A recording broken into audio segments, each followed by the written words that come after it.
शन्नो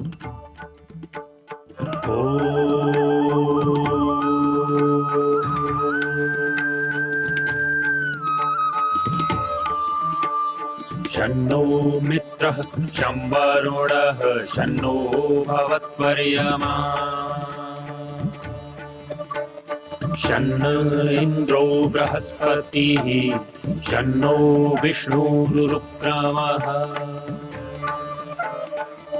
ॐ शान्ति शान्ति शान्तिः।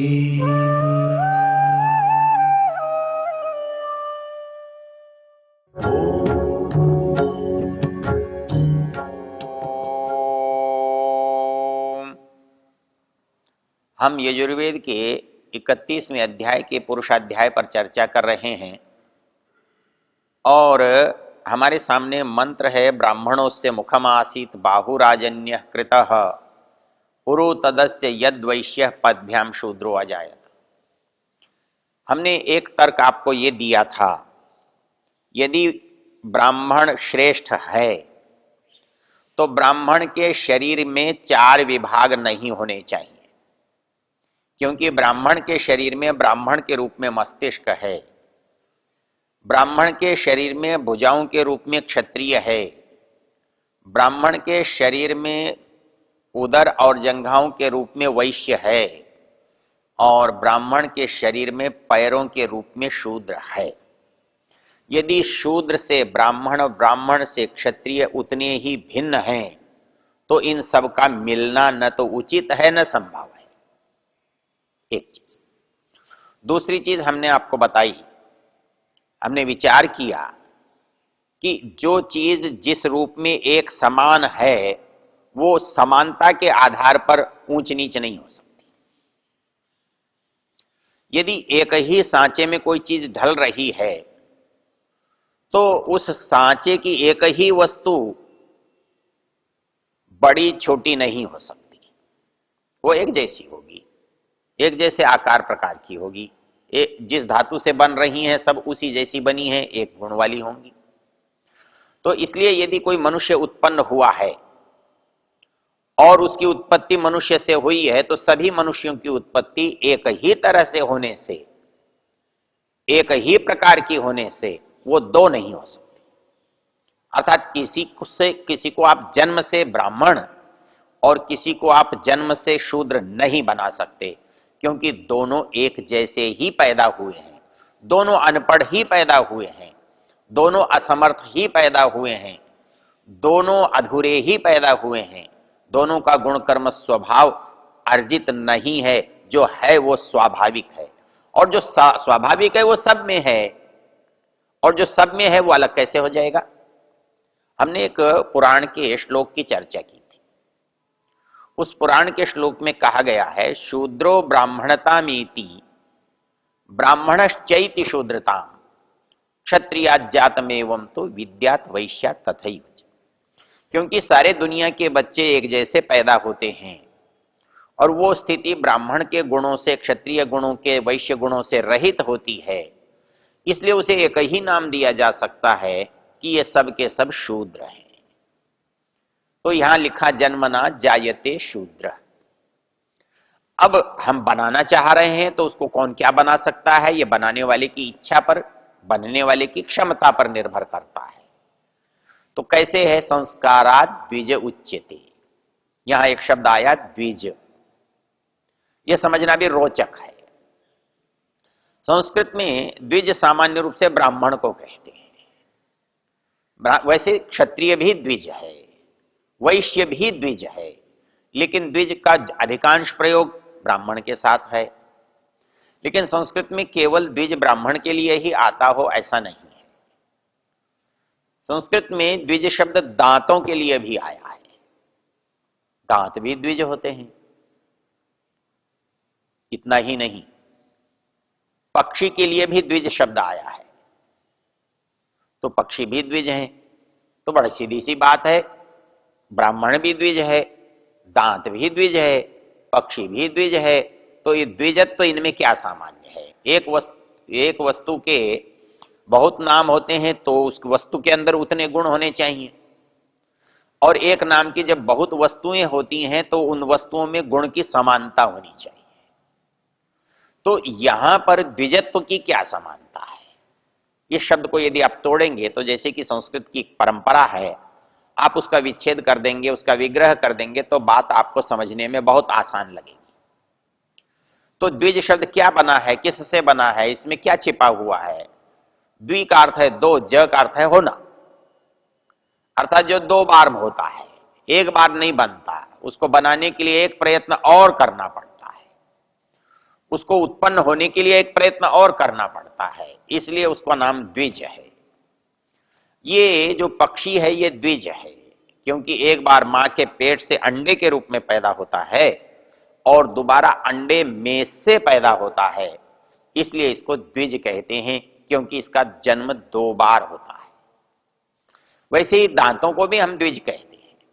हमारे दांत, जिनको हम बचपन के दांत कहते हैं, दूध के दांत कहते हैं, वो धीरे धीरे सब टूट जाते हैं और उनके स्थान पर दूसरे नए दांत आ जाते हैं, तो इसलिए दांतों को भी द्विज कहा गया है। अब हमको यह समझना बहुत आसान हो जाएगा कि मनुष्य द्विज कैसे बनता है। शरीर तो कोई दोबारा पैदा नहीं होता, तो पैदा क्या होने वाली चीज है? पैदा होने वाली चीज, इसमें जो पैदा हो सकती है वो देख ली जाए। तो हाथ पैर तो दोबारा पैदा नहीं होते, आंख नाक दोबारा पैदा नहीं होते, लेकिन इसका बल, इसकी बुद्धि, इसका ज्ञान जैसा है वैसे से अलग हो सकता है। जो इसमें है नहीं वो पैदा हो सकता है, वो इसको नया जन्म दे सकता है, नया रूप दे सकता है, नई परिस्थिति इसके लिए पैदा कर सकता है। इसलिए वो जो हमारा रूप होगा वो इस रूप से भिन्न होगा, इसलिए उस समय हम द्विज होंगे। तो संस्कारा द्विज उच्यते, और वो बनाने से होगा। शूद्रत्व तो हम जीवन भर रख सकते हैं, हम जैसे पैदा हुए उसको न बढ़ा न घटाएं, जैसा प्रकृति ने बनाया है वैसे ही बने रहें, अनपढ़ ही बने रहें, तो शूद्र पैदा हुए थे और जीवन भर शूद्र रह सकते हैं। किंतु अंतर क्या है? इसमें हम शूद्र तो रह सकते हैं, शूद्रत्व को छोड़ भी सकते हैं। हम वैश्यत्व को पा सकते हैं, वैश्य रह भी सकते हैं, वैश्यत्व को छोड़ भी सकते हैं। हम क्षत्रियत्व को रख भी सकते हैं, पा भी सकते हैं, उसको छोड़ भी सकते हैं। ब्राह्मणत्व को पा सकते हैं, छोड़ सकते हैं। तो ऐसी स्थिति में संस्कारात, जितना जितना हम बनाएंगे उतना उतना बनेगा। संस्कार क्या है? संस्कार बनाने की क्रिया का नाम है। भाई अच्छी तरह से किया जाने वाला काम संस्कार है, अच्छे के लिए किया जाने वाला काम संस्कार है। जब कोई चीज हमारे सामने बिगड़ी से बने हुए रूप में आती है, बिखरे से सुलझे हुए रूप में आती है, तो वो संस्कार है। तो ये शरीर सबका समान है, पैदा होते समय एक जैसा है, लेकिन जैसे ही ये बड़ा होता जाएगा, हम इसको बनाते जाएंगे, संस्कारित होता जाएगा, तब ये द्विज बन जाएगा। तो शूद्रो ब्राह्मणता में ती, तो अब संस्कारात द्विज उच्यते, संस्कार से वो द्विज बन जाएगा। तो बनाया जाता है, न कि बना हुआ पैदा होता है। इसलिए ब्राह्मण बनाया जाता है, क्षत्रिय बनाया जाता है, वैश्य बनाया जाता है, इसलिए बनने से वो द्विज है, दोबारा बनने से द्विज है। तो पहली चीज तो शरीर था, ये द्विज था ही नहीं और ये द्विज हो सकता ही नहीं। शरीर तो हर स्थिति में जो सा पैदा हुआ है वैसा ही रहना है। इसकी बुद्धि को, इसके मन को, इसके विज्ञान को आप संस्कृत करेंगे तो ये उन गुणों वाला होगा, उन गुणों वाला होने से ये द्विज कहलाएगा। शूद्रो ब्राह्मणता में ब्राह्मणश्चैति शूद्रता, इसके लिए इस बात की चर्चा हम करें उससे पहले उसको हम पूरा कर लें।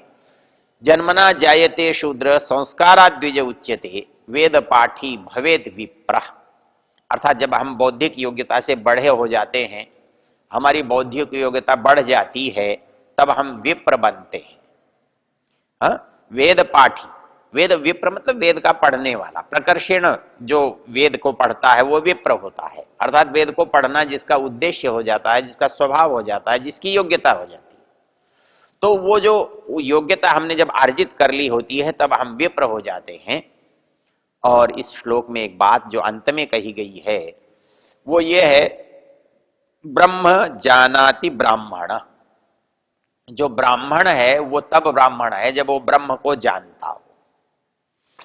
अब इसमें बड़ी रोचक चीज क्या है, ब्रह्म वेद को भी कहते हैं, ब्रह्म ईश्वर को भी कहते हैं, ब्रह्म ज्ञान को भी कहते हैं। तो ब्राह्मण बनने के लिए, जैसा कि पीछे हम चर्चा कर चुके हैं, ब्रह्म को बताने वाली चीज ब्राह्मण है, वो पुस्तक है तो भी ब्राह्मण है, और वो व्यक्ति है तो भी ब्राह्मण है। अर्थात जैसे ब्रह्म ज्ञान को कहा, ब्रह्म वेद को कहा, तो वेद को बताने वाली जो वस्तु बनी या उस ज्ञान को बताने वाली जो पुस्तक बनी, हमने उसको भी ब्राह्मण नाम दे दिया।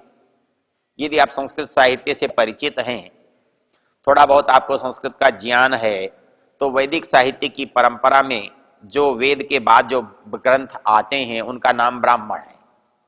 अब कोई कहे कि उनका नाम ब्राह्मण क्यों है, तो इसलिए कि उसमें वेद का, ब्रह्म का व्याख्यान होने से उन ग्रंथों को ब्राह्मण कहते हैं। तो जैसे ब्रह्म का व्याख्यान होने से पुस्तक ब्राह्मण है, वैसे ही वेद का व्याख्यान करने से वेद का व्याख्यान करने वाला व्यक्ति ब्राह्मण है। जैसे ईश्वर ब्रह्म है, उसका व्याख्यान करने वाला, उसका ज्ञान देने वाला, उसके बारे में बताने वाला व्यक्ति ब्राह्मण है। तो ब्राह्मण जो है वो बन जा सकता है ब्रह्म के जुड़ने के साथ। जब हम ब्रह्म से जुड़ जाएंगे तो हम ब्राह्मण हो जाएंगे। तो यहां जो बात कही वो बहुत ही सटीक है और सहज समझ में आने वाली है कि जन्म से व्यक्ति शूद्र पैदा होता है, संस्कारों से उसे द्विज बनाया जा सकता है। जब वेद का अध्ययन करता है वह व्यक्ति तो विप्र कहलाता है, और जब वेद को जान जाता है, वेद को बताने लगता है, वेद को व्याख्यात करता है, तो व्यक्ति ब्राह्मण कहलाता है। तो ऐसी स्थिति में इस मंत्र का ये सोचना कि ब्राह्मण जन्म से पैदा होता है और अजायत क्रिया ये बता रही है, ये न तो युक्ति संगत है, न तर्क संगत है, न प्रसंग संगत है। इस पर जो बात आरोपित की गई है वो आरोप इस पर जबरदस्ती है, मिथ्या है। अब ब्राह्मणोस्य मुखमासीत बाहुराजन्य कृतः उरु तदस्य यद वैश्य पदभ्याम शूद्रो अजायत। लेकिन ऐसा होता तो देखा नहीं जाता। उत्पत्ति संसार में सबकी समान रूप से ही होती है। कोई ऐसा नहीं होता कि ब्राह्मण है इसलिए उसकी उत्पत्ति दूसरे तरीके से हुई थी। यदि संसार में मुख से किसी की उत्पत्ति होती तो आज भी होती, क्योंकि सृष्टि के नियम सदा एक से रहते हैं। आज भी मुख से उसे पैदा होना चाहिए था, लेकिन मुख से तो नहीं होता। भुजाओं से भी कोई चीज पैदा नहीं होती, पेट से भी कोई चीज पैदा नहीं होती, और पैरों से भी नहीं होती। पैदा होने की जो प्रक्रिया प्रकृति ने बनाई है सभी उसी से पैदा होते हैं। और यदि ईश्वर की कल्पना भी कर ली जाए और ईश्वर नाम के पुरुष को भी मान लिया जाए, तो भी ईश्वर के मुख से कुछ पैदा होने की संभावना नहीं है, क्योंकि वो पुरुष है, वो एक शरीरधारी है। और जिस शरीरधारी के जिस अवयव से उत्पत्ति का काम होता है वो उसी से हो सकता है, वो दूसरे से नहीं हो सकता। इसलिए ये कहना कि ब्रह्म के मुख से ब्राह्मण पैदा हुआ, ये मूर्खता से भरा हुआ है, ये अनुचित है, असंगत है। क्योंकि यदि उस समय पैदा होता तो आज भी पैदा होते, लेकिन आज कोई मुख से पैदा नहीं होता, कोई भुजाओं से पैदा नहीं होता, कोई पेट से पैदा नहीं होता, कोई पैर से पैदा नहीं होता। वो जो अंग जिसको बनाने के लिए, जिस काम को करने के लिए ईश्वर ने इस शरीर में दिए हैं, वही अंग किसी भी पुरुष में पुरुष होने के लिए होते हैं। इसलिए यदि आप ईश्वर को भी पुरुष बना देंगे तो भी वह मुख से कुछ भी पैदा करने में समर्थ नहीं हो सकता, क्योंकि वो पुरुष है। यदि वो पुरुष है तो पुरुष जैसा होगा, पुरुष जैसे काम वाला होगा, पुरुष जैसे सामर्थ्य वाला होगा। तो ऐसी स्थिति में उस पुरुष से आप ब्राह्मण क्षत्रिय वैश्य जैसे पैदा कर रहे हैं या करना चाहते हैं, वो नहीं हो सकता। तो उस समय नहीं हो सकता तो आज भी नहीं हो सकता, आज नहीं हो सकता तो उस समय भी नहीं हुआ, क्योंकि प्रकृति का वो सहज नियम आज भी वैसा ही है, पहले भी वैसा ही था। पहले हो सकता था तो आज भी हो सकता है, और आज होता हुआ होता तो पहले भी हो सकता था, लेकिन दोनों ही परिस्थितियां नहीं है। न पहले होता था इसलिए आज होता है, न आज होता है इसलिए पहले भी नहीं होता था। ये बात हमारे समझ में बहुत स्पष्ट रूप से आ जाती है। तो इस दृष्टि से जब आप विचार करते हैं कि ये जो अजायत क्रिया का अर्थ हम ले रहे हैं कि वो इससे उत्पन्न हुआ, ये अनुचित है। एक चीज और यहां हम विचार कर सकते हैं, पैदा होना अर्थ जो है, एक तो प्राकृतिक रूप से शरीर के रूप से पैदा होना है, उसको पैदा होना कहते हैं, लेकिन किसी और चीज को भी हम पैदा होना कहते हैं। हमारी जो वंश परंपरा है वो केवल पिता से नहीं चलती है, वो गुरु से भी चलती है। तो जो पिता से चलती है उसे यौन संबंध कहते हैं, वो गर्भ से चलती है, और जिसको हम गुरु कहते हैं वो मौख कहलाता है, मुख से चलती है।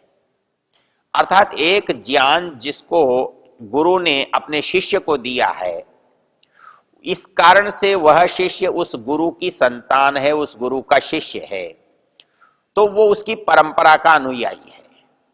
इसलिए हमारे यहाँ सन्यासियों में, साधुओं में माता पिता का उल्लेख नहीं किया जाता, परंपरा के लिए गुरु का उल्लेख किया जाता है कि हम उसके शिष्य हैं, उससे हम पैदा हुए हैं।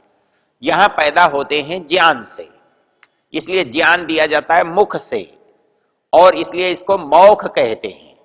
और मौख एक परंपरा जो मुख से चली है, अर्थात एक ने एक को पढ़ाया, दूसरे ने उसको पढ़ाया, तीसरे ने उसको पढ़ाया, चौथे ने उसको पढ़ाया, ये परंपरा भी वंश परंपरा है। और जो जन्म की परंपरा है, गर्भ की परंपरा है, माता पिता की परंपरा है, ये भी एक परंपरा है।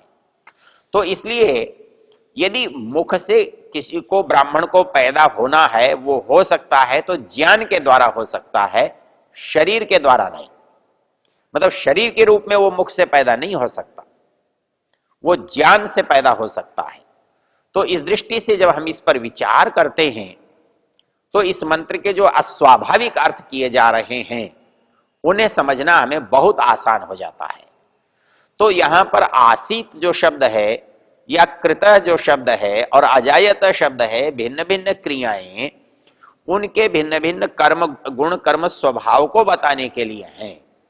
और वो कोई बन जाता है, अरे पैदा तो उसी से हुआ है, लेकिन कोई ब्राह्मण बन गया, वो पैदा उसी से हुआ है, कोई क्षत्रिय बन गया, कोई पैदा उसी से हुआ है, वो वैश्य बन गया, और वो जो कुछ नहीं बन सका वो जैसा का तैसा रह गया, उस रह गया उसका नाम हमने शूद्र रख दिया।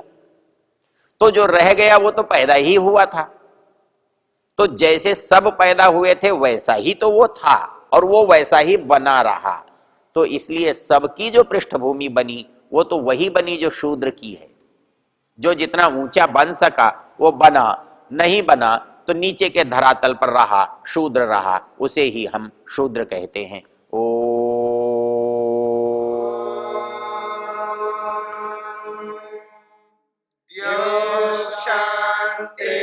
शांतिरंतरिक्षं शांति पृथिवी शांतिरापः शांतिरोषधयः शांतिः वनस्पतयः शांतिर्विश्वे देवाः शांतिर्ब्रह्म शांति सर्वं शांति